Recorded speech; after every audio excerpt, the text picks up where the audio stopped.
സുഹൃത്തുക്കളെ, നിങ്ങൾക്ക് എത്രത്തോളം ഓഡിബിൾ ആവുമെന്ന് എനിക്കറിയില്ല. ഞാൻ ഹോസ്പിറ്റലൈസ്ഡാണ്, ആശുപത്രിയിലാണ്. ഇന്ന് MD വാസുദേവൻ നായരുടെ മരണത്തെക്കുറിച്ച് അകാല വിയോഗം, അപ്രതീക്ഷിത വിയോഗം എന്നൊക്കെയാണ് രാഷ്ട്രീയ നേതാക്കന്മാർ, സാഹിത്യരംഗത്തെ കുലപതികൾ, ചലച്ചിത്ര മേഖലയിലെ പ്രമാണിമാർ ഒക്കെ പറഞ്ഞുകൊണ്ടിരിക്കുന്നത്.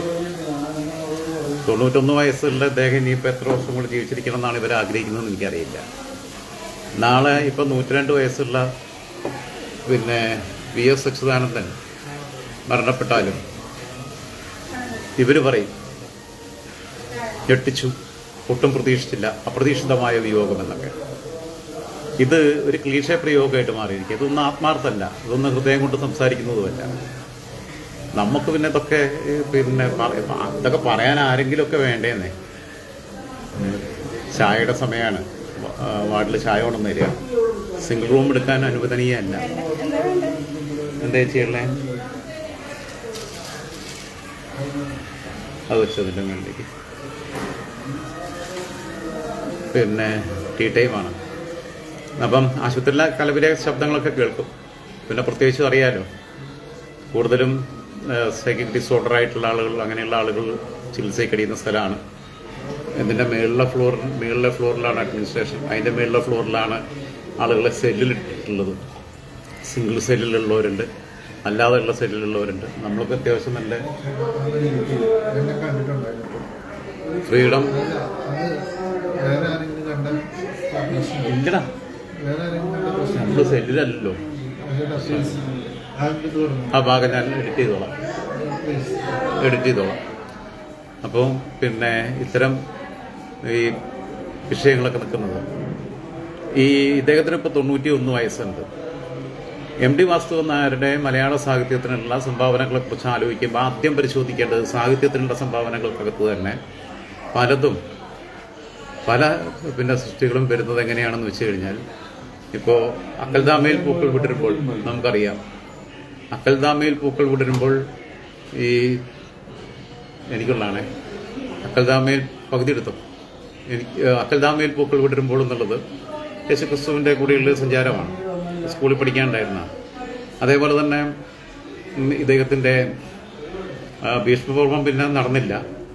രണ്ടാം മൂഴത്തിനകത്ത് ചെയ്യുന്നത് കഥാപാത്രത്തിൻ്റെ പ്രാധാന്യത്തെ അങ്ങോട്ടും ഇങ്ങോട്ടും തിരിച്ചു മറിച്ചു വിട്ടു എന്നുള്ളതാണ്.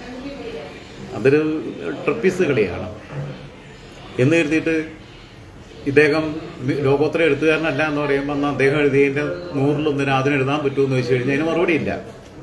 അങ്ങനെ എഴുതാൻ പറ്റിക്കൊള്ളുന്നില്ല. അപ്പം നമ്മൾ ഒരു സ്ഥലത്തെ ഭക്ഷണം, ഒരു ബിരിയാണി, അത് കൊള്ളില്ല എന്ന് പറഞ്ഞു കഴിഞ്ഞാൽ എന്നാൽ പിന്നെ നീ അതിനേക്കാൾ നല്ലതൊന്നും ഉണ്ടാക്കി കാണിക്കുന്ന പറയണ പോലെ. അത് അങ്ങനെയല്ല. നമ്മൾ വായിക്കുന്ന, നമ്മൾ കാണുന്ന സിനിമകൾ, നമ്മൾ വായിക്കുന്ന വിവരങ്ങൾ, അതിൽ നിന്നുള്ള നമ്മുടെ കണ്ടെത്തലുകൾ, നമ്മൾ പൈസ കൊടുത്ത് മേടിച്ച പുസ്തകത്തെക്കുറിച്ചും നമ്മൾ പൈസ കൊടുത്ത് കണ്ട സിനിമയെക്കുറിച്ചും നമുക്ക് അഭിപ്രായം പറയാൻ പറ്റും. ആസ് എ പേഴ്സൺ അദ്ദേഹം വളരെ മോശപ്പെട്ട രീതികൾ സ്വീകരിച്ചിട്ടുണ്ട് എന്നുള്ളതിൽ യാതൊരു സംശയമില്ല. അതിനകത്ത് ഇനിയിപ്പോൾ എന്തൊക്കെ ഉണ്ടെങ്കിലും എൻ്റെ അഭിപ്രായം അത് തന്നെയാണ്. അങ്ങനെ സൂചിപ്പിച്ച് സംസാരിക്കാൻ മരണം ആരെയും വിശുദ്ധനാക്കുന്നു എന്ന് ഞാൻ വിശ്വസിക്കുന്നില്ല. രണ്ടാം മൂഴത്തിൽ ചെയ്തത് ഭീഷ്മനെ പിടിച്ച് മെയിൻ കഥാപാത്രമാക്കുന്നു, യുധിഷ്ഠിരനെ കുറിച്ച് പുറത്തേക്ക് ഇടുന്നു എന്നുള്ളതാണ്. അതേപോലെ തന്നെ രണ്ടാമത്തെ കാര്യം, ഇപ്പോൾ വടക്കൻ വീരഗാഥ, അതിൽ ഉദയനനെ രണ്ടാം കഥാപാത്രമാക്കുകയും ചന്തു ഹൈലൈറ്റ് ചെയ്യപ്പെടുകയും ചെയ്യുന്നു. അതായത് ഐതിഹ്യത്തെ വേറൊരു കണ്ണിലൂടെ കാണുകയും അതിനകത്തൊരു സാധ്യത കണ്ടെത്തുകയും ചെയ്യുന്നു. അതിനകത്ത് സാധ്യത കണ്ടെത്താനുള്ള അദ്ദേഹത്തിന്റെ കുശാഗ്ര ബുദ്ധിയെയും അദ്ദേഹത്തിന്റെ ദൈക്ഷണിക വൈഭവത്തെയും ഞാൻ ചെറുതായി കാണുന്നില്ല. ഞാനും നിങ്ങളും വിചാരിച്ചാൽ പറ്റില്ലല്ലോ. അപ്പോൾ ആ രീതിയിലുള്ള കഴിവുകളൊക്കെ അദ്ദേഹത്തിനുണ്ട്. പിന്നെ അദ്ദേഹത്തിന്റെ വിവിധമായ മേഖലകളിലൂടെ അദ്ദേഹം കടന്നു വന്നിട്ടുണ്ട്.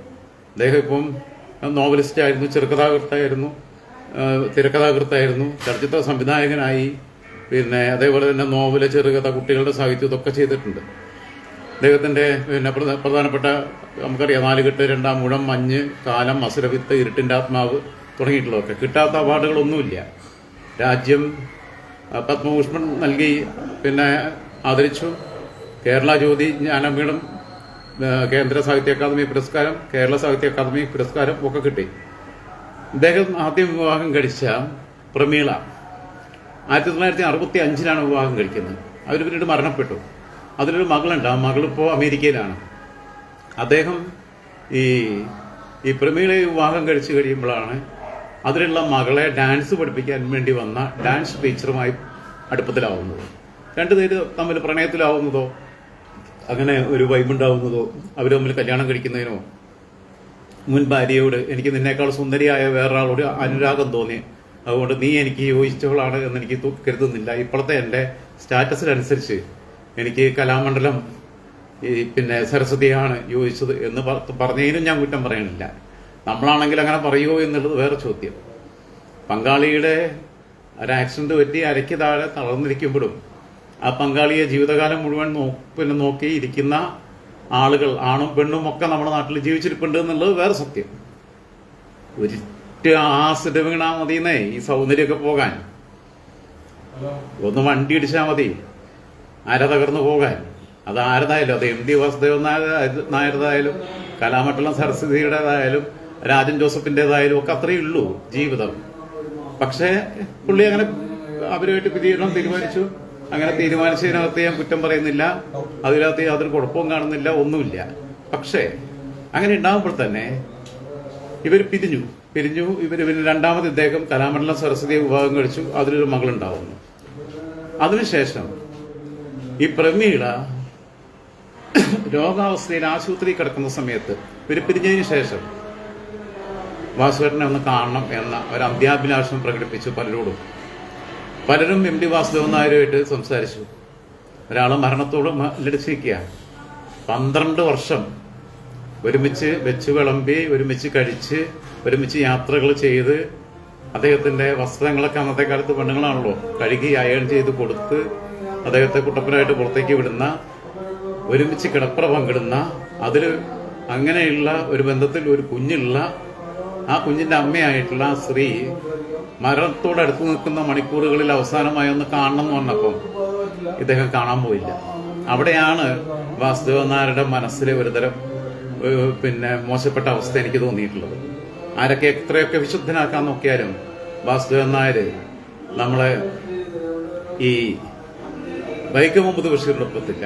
മനുഷ്യത്വം എന്താണ് എന്ന് ലോകത്തെ ഇന്ന് മലയാളത്തിൽ ഏറ്റവും മനോഹരമായിട്ട് പറഞ്ഞിട്ടുള്ളത് വൈക്കം മുഹമ്മദ് ബഷീറാണ്. മനുഷ്യത്വത്തിന്റെ എഴുത്തുകാരെയാണ് എനിക്ക് ഏറ്റവും കൂടുതൽ ഇഷ്ടം. വൈക്കം മുഹമ്മദ് ബഷീറാണ്. സ്നേഹത്തെക്കുറിച്ച് ഏറ്റവും കൂടുതൽ പറഞ്ഞിട്ടുള്ളത് അത് മാധവിക്കുട്ടിയാണ്. മാധവിക്കുട്ടി ഇങ്ങനെ പുതിയ സൗന്ദര്യം തേടിയിട്ടല്ല പോയിട്ടുണ്ട്. മാധവിക്കുട്ടി ഒരിക്കൽ ഒരു കുറച്ച് പ്രായത്തിലേറിയ ഒരാളുമായിട്ട് പിന്നെ കിടപ്പുറ പങ്കിടുമ്പോൾ നിന്റെ ഈ മുടിയിൽ ഒന്നെങ്കിലും കറുത്തുപോയാൽ ഇത് നരച്ച മുടികളാ, പ്രായമുള്ള ആളാ, കിടപ്പുറ പങ്കിടുക, നിന്റെ ഈ ശരീരത്തിലെ തൊലിയിലെ ചുളിവുകൾ ഒന്നെങ്കിലും മാഞ്ഞു പോയാൽ എനിക്ക് നിന്നോടുള്ള പ്രണയം കുറയും എന്ന് പറഞ്ഞ ആളാണ് മാധവിക്കുട്ടി. വൈക്കം മുഹമ്മദ് ബഷീറാവട്ടെ എത്രയോ നിസ്വാർത്ഥമായിട്ടാണ് ലോകത്തെ കണ്ടത്. സ്വന്തം ശരീരത്തിൽ നിന്ന് ചോര കുടിക്കുന്ന കൊതുകിനെ ഒന്ന് നോക്കിയിട്ട് അതിന് ഇത്തിരി ചോരയല്ലേ വേണ്ടു, അതിന്റെ വിശപ്പ് മാറാനല്ലേ, അത് കുടിച്ചോട്ടെ എന്ന് പറഞ്ഞിട്ട് അതിനെ കൊല്ലാതെ വിട്ട ചൊറി സഹിച്ചിട്ട് നമ്മളൊക്കെയാണെന്നുണ്ടെങ്കിൽ അപ്പം അടിച്ചു കൊല്ലും.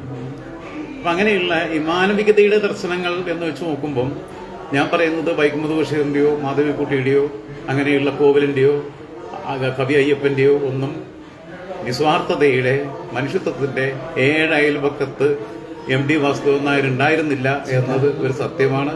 അത് നിങ്ങളോട് പങ്കുവെക്കാൻ ഈ അവസരം ഉപയോഗിക്കുകയാണ്. അദ്ദേഹത്തിന്റെ മരണത്തിൽ ആദരാഞ്ജലികൾ അർപ്പിക്കുന്നു.